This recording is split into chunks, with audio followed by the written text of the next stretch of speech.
Hi everyone, my name is Raven Prixodilan. I'm here and my member hosting is 15 minutes about history today, with is Dr. Alberto Martinez, who is a professor of history at the University of Texas at Austin.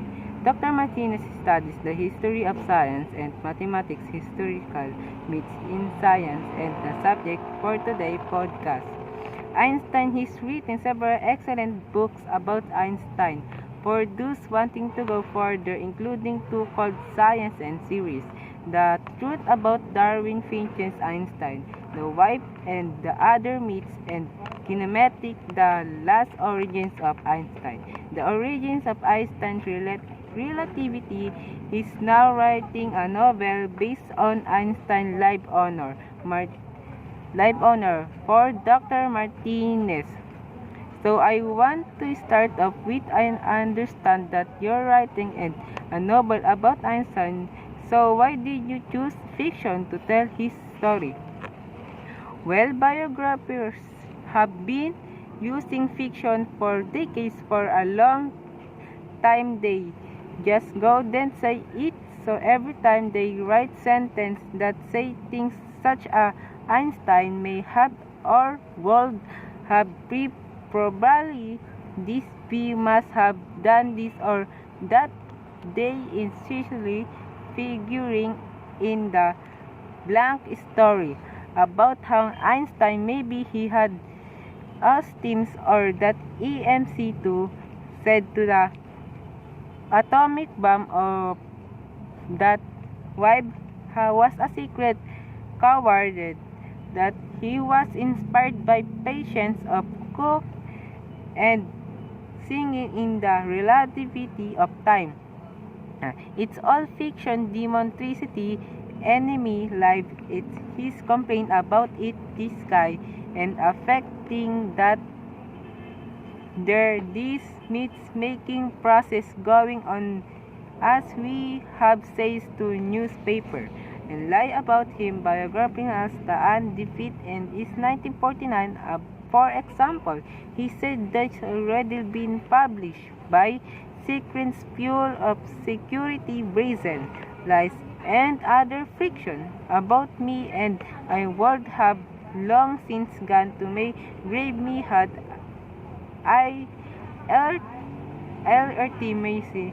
myself pay any attention to it. So my book recognizes that this is the true and becomes a comedy, the absurdity that he knows there sometimes and crazy. This is the 15th kind of mass psychosis going around him, and this is also biographers have been using fiction, and this is this is my part of our podcast. Thank you for listening to me. I'm next to my part is, please welcome Alminye John Paul to our next chapter of my theory about Albert Einstein. Hello, I'm John Paul and this is my part of my podcast. Connect to the more personal complaints that he had toward his biographies. He said that what the missing in irrational, and he mentioned it is a preface to biography, as was written by one his two-step son-in-law. He say what his friend ever lacked in the irrational, the inconstant, that constant, the droll open, the insane which nature constantly implanted. I'm an individual from whom a moment these things are singled out on my in the crucible of one mind that's so fascinating, especially because everything that I'm previously see and heard about Einstein thus really put him up as this saint-like figure. So how would you like us to see him? Will he don't think he sent and agree. He's often portrayed as this friendly heart super for all humanity love by everyone. In fact, during his life, extreme unpopular, which many people, many times, he opens his mouth, see the wrong day, and he upset people, but recurring habit of portraying him in this religious light is something that really me for explain. The latest number one New York Times best-selling biography by Walter Stein described in the following word just the first few pages. It she will read this word tigis, haku, brilliance, genius, or praise like glories, impelling brilliance, guardian angel, reverse usher in the modern age. Observe that in order to tell a story about eccentric and eccentric extents, we're talking about him of so religion term is individual, and he complained that this is a fact of mass psychology, the same way that effect honored of people ducks and reporter you can now order towards it. Honored to listen to me, I'll many example. I finish my part. Please welcome just Potignegra. Hi, my name is Jose Gabriel Tantanegra, and this is my last part of podcast. Affecting biographers and historians, he says with did popular Franz Rice, me, a scientist working on abstract things. It's one of these manifestation or more or mass psychologies that are beyond me. I think it's terrible. I suffered more than everyone can imagine. He says that the difference between the reality of what he has done and the popular assessment, it's simple, grotesque. He say it's unfair. It's a bad taste to attribute superhuman power to this one person in, basically him. Then biographers, of course, walk and say, oh well, that's just Einstein.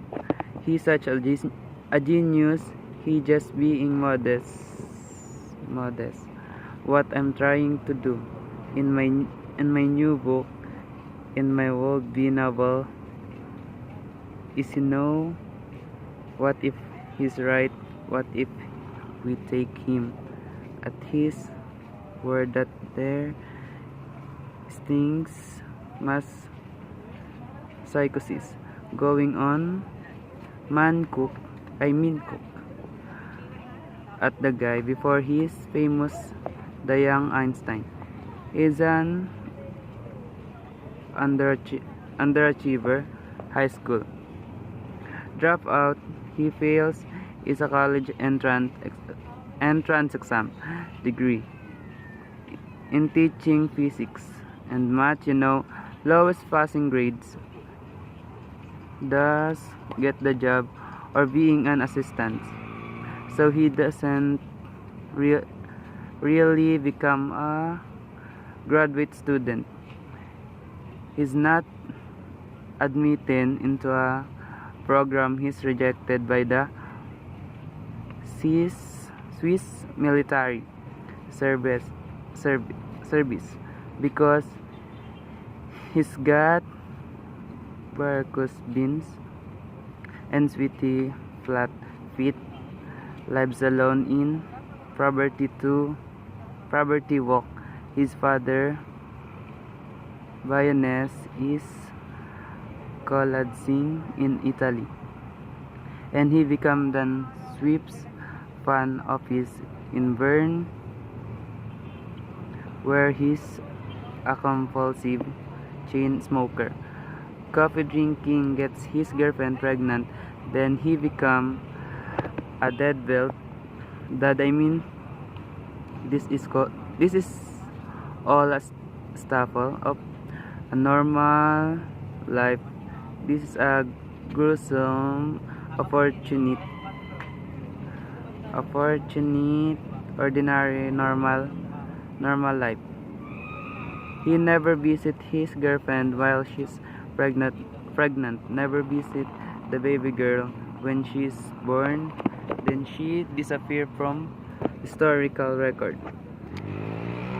And in his spare time, this government employee Einstein working on physics. As an amateur, he called himself a heretic with psychosis. Nowadays, might called a crane a crackspot. Galan, Hello again, I'm Raven Fricks Codilan, and and my name is John Paul Almeñe, And my name is Gabriel Fontenegra, and thank you for listening about Albert Einstein. Thank you.